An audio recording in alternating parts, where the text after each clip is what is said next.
السلام عليكم ورحمة الله وبركاته حبايبي قلبي.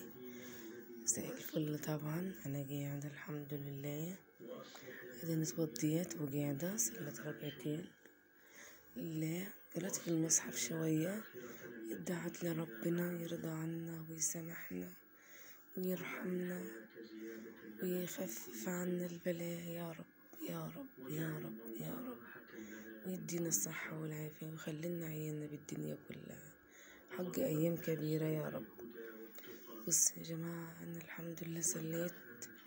بعد ما صليت لازم نختم بآية الكرسي. بسم الله الرحمن الرحيم.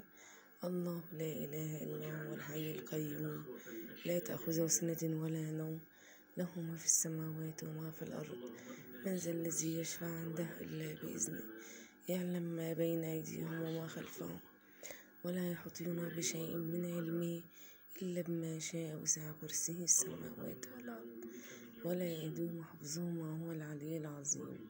صدق الله العظيم.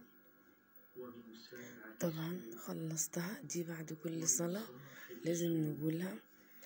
طبعا المصحف قرأ شوية في القرآن، فأهم آية مقراها اللي هي آخر آية في سورة البقرة،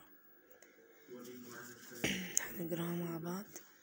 بسم الله الرحمن الرحيم. لله ما في السماوات وما في الأرض ومن بسم الله استنوا أيوة. لله ما في السماوات وما في الأرض وأن تبدوا ما في أنفسكم أو تخفوه يحاسبكم به الله، فيغفر لمن يشاء ويعذب من يشاء وهو من يشاء، والله على كل شيء قدير. آمن الرسول بما أنزل إليه من ربه والمؤمنين كل آمن بالله وملائكته وكتبه ورسله لا نفرق بين أحد من رسله وقالوا سمعنا وأطعنا غفرانك ربنا وإليك المصير. لا يكلف الله نفسا إلا وسعها، لها ما كسبت وعليها ما اكتسبت. ربنا لا تؤاخذنا إن نسينا أو أخطأنا، ربنا ولا تحمل علينا إصرا كما حملته على الذين من قبلنا، ربنا ولا تحمل ما لا طاقة لنا به، واعف عنا واغفر لنا وارحمنا أنت مولانا فانصرنا على القوم الكافرين. برضو مش حافظاها جوا، بس الحمد لله أما أقراها برضو وادعي لربنا يحقق لي كل نفسي فيه. والحمد لله يعني يا جماعة والله بقراها دايما، والحمد لله مهما أكون متضايقة ولا كده ولا مش عارفة أقول لكم يعني. أما ادعي ربنا يصلح حال عيالي ويرضى عننا بالدنيا كلها.